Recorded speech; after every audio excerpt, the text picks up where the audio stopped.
let's look at just a slightly different. Gwnewch chi ni edrych ar dechneg gyfrif ychydig yn wahanol. Os ydych chi'n gallu gwneud yr ymarferion yma gyda'ch llygad ar gau, yna fe fyddwch chi'n uchelin haws canolbwyntio. Felly os ydych chi'n eistedd i lawr, dim ond talu sylw i sut rydych chi'n teimlo. Gadewch i chi'n setlo i mewn i ystym eistedd, ac yna fel ydych chi'n sylwi eich anadlu mewn ac allan. Jyst cyfrwch yr andl gyntaf 1, gallwch chi gyfrif yr un hwnnw ar yr andl i mewn a'r andl allan. Os oes angen cyfrif arnoch chi gerwch chi'n sefydlog, neu fallwch chi jyst gyfrif 1 ar y diwedd yr andl allan. Rhoi bynnag un sy'n hawsef i chi.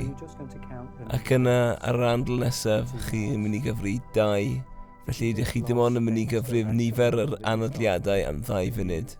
Os ewch chi ar goll, yna jyst ewch yn ôl at y rif a gwneudwch chi ddechrau gyda. Hwn dych chi'n cofio cyfri diwetha. Felly os hoffech chi ddechrau cyfri nawr, fe wna i adael chi wybod pryd mae'r 2 funud i fyny.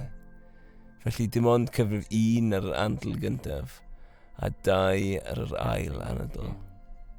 Dim ond cyfri yn rhythm eich anadlu eich hun.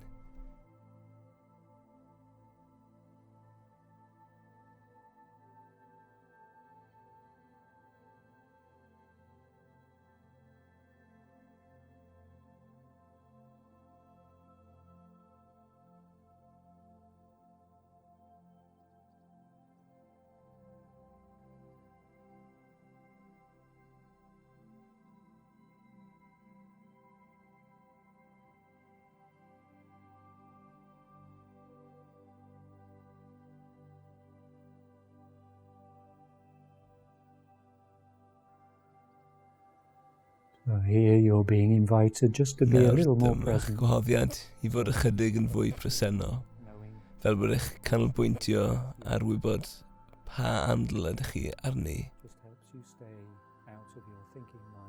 Dim ond yn eich helpu i aros allan o'ch meddwl ychydig yn fwy.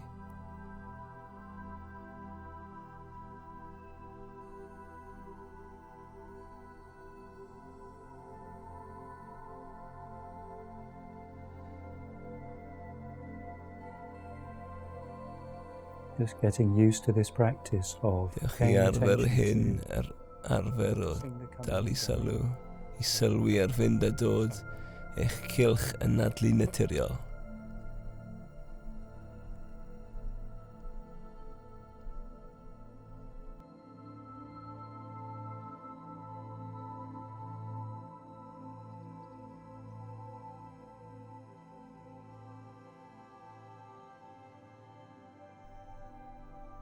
Felly dyna sut mae 2 funud o roi amser allan I chi'n yn teimlo. Ac os oedd 1 munud yn teimlo fel seibiant, dechrau yna mae 2 funud yn mynd I deimlo fel hyd yn oed yn well na hynny. Ac mae'n rhywbeth y gallwch chi drafod gyda'r person rydych chi'n gofalu amdano.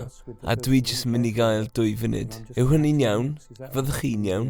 Yn union fel bod gennych y tywelwch meddwl. Gallwch chi lwy'r ymadael eich hun.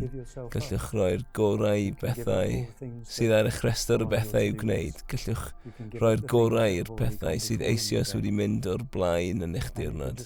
A gallwch chi gyniatau eich hun jyst I fod. Gyda'r broses syml iawn hon o ddilyn eich cylch yn nadlu naturiol eich corff. Ac wrth gwrs, gallwch chi gysylltu technegau gwahanol hyn gyda'i gilydd. Neu fe allwch chi ddewis unrhyw un ohonyn nhw I ffurfio sylfaen cyfiawn arfer anadlu ychydig yn hirach.